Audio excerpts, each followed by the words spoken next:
integral to how my workouts end up, because not only do they help me brainstorm the ideas, they are a lot of times part of the development of it. So, for example, a lot of times once we figure out what direction we're gonna go in, it's my brother, my sister that sings, my brother-in-law that makes the tracks.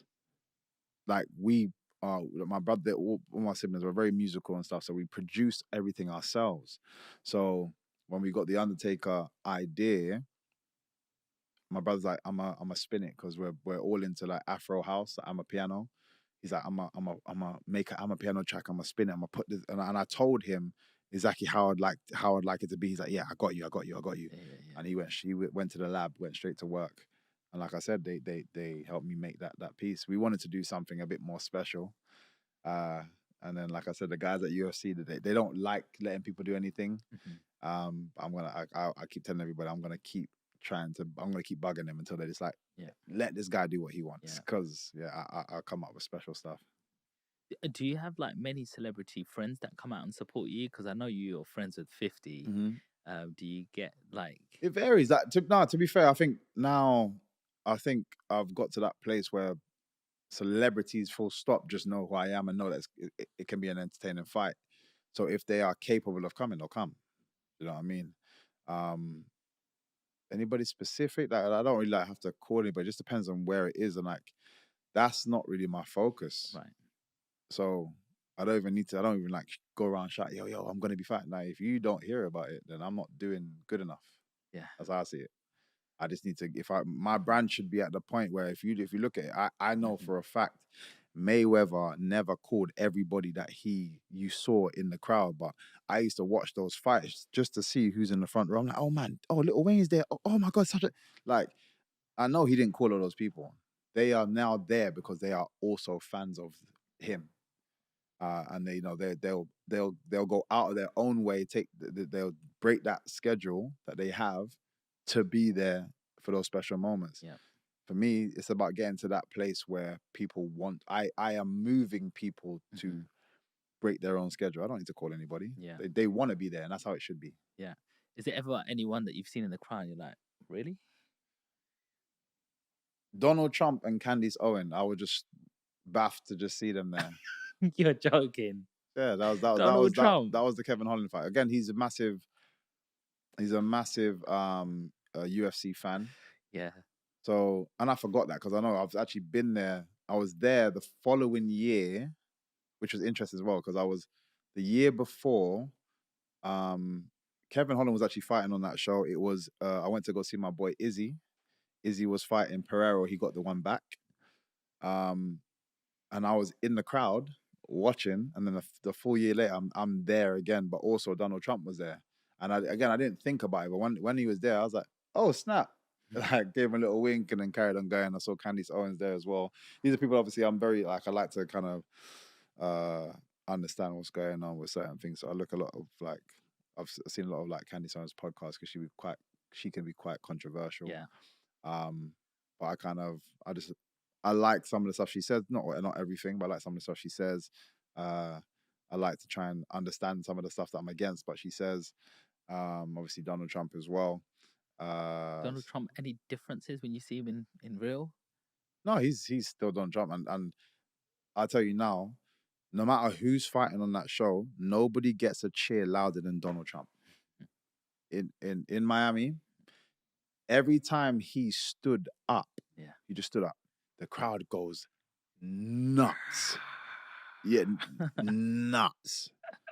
And then he sits back down. It's just like quiet. And obviously, like you got the key fighters that come out, and it's people making noise, but there was nothing. They got nothing on Donald Trump, man. Wow, he's loved over there. He loves America. Yeah, he does. And you can see, like again, however you feel, on whatever side you land on with regards to him. If you look into a lot of his history and what he's done, he knows what he's doing. He knows what he's doing. Can I ask you a personal question? What's the highest celebrity's number that you have in your phone? The who? The biggest celebrity. Biggest celebrity that you probably got on your phone. Mm, I guess I guess it would be 50, but everyone's big in different ways. Like Yes. I used to chat to Tom Holland. Not Tom Holland, sorry. Tom Hardy, sorry. Because we were talking about something ages ago, and then just stayed in touch. There's big musicians that I chat to all the time. Obviously, a lot of them are more so from over here. Um,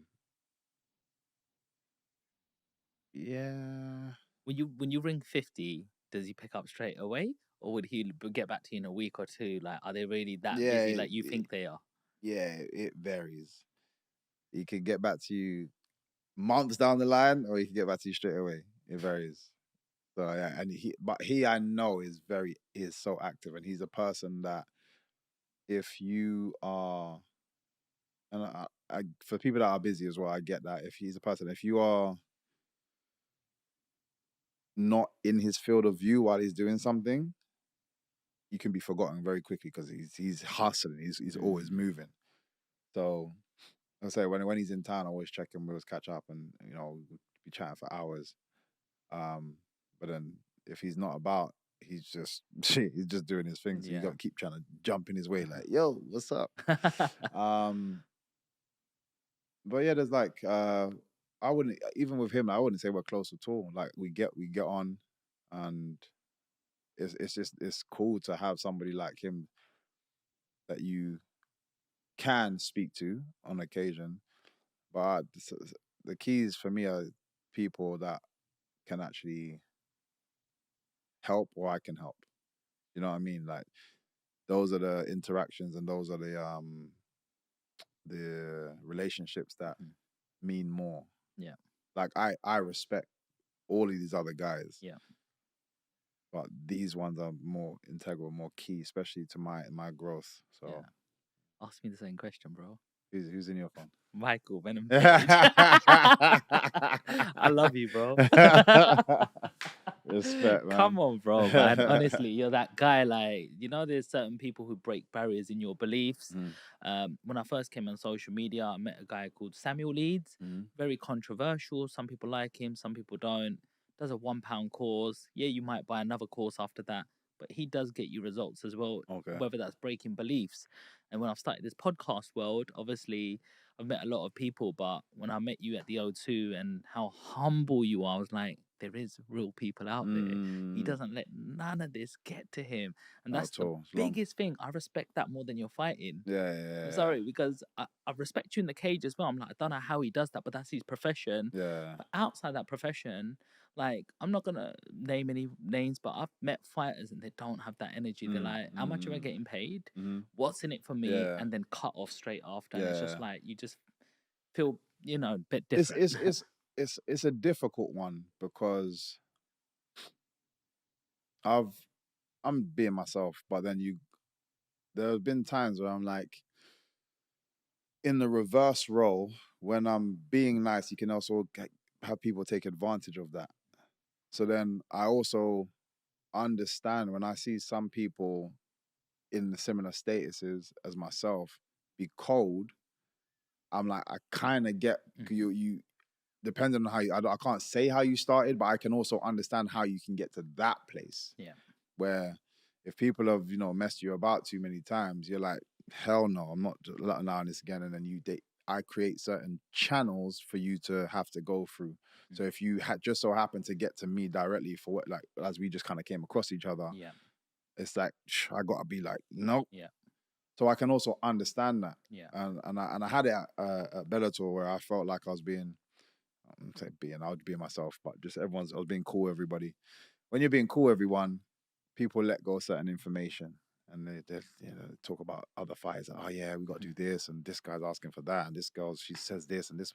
So you get all the little information. I'm not even asking, just through conversation. But now I'm like, I kind of have an understanding of what people are asking for or demanding, and these guys are having to do it. Then I'll ask for something very small comparatively. Like, is it okay if this happened? Oh no, you might have to ask this person. And then I'm getting run around, and I'm like, wait, what's going on? you've told me that you do all of this. Yeah. These people are like, oh man, they need 20 people to come, and you have to run around and get all these 20 people. I asked if one person can my brother come with me? I'm not sure. Like, you know, you have to. Not and there was a phase where I got cold with a lot of people just because I felt I was being messed around a lot. I got really cold with a lot of people.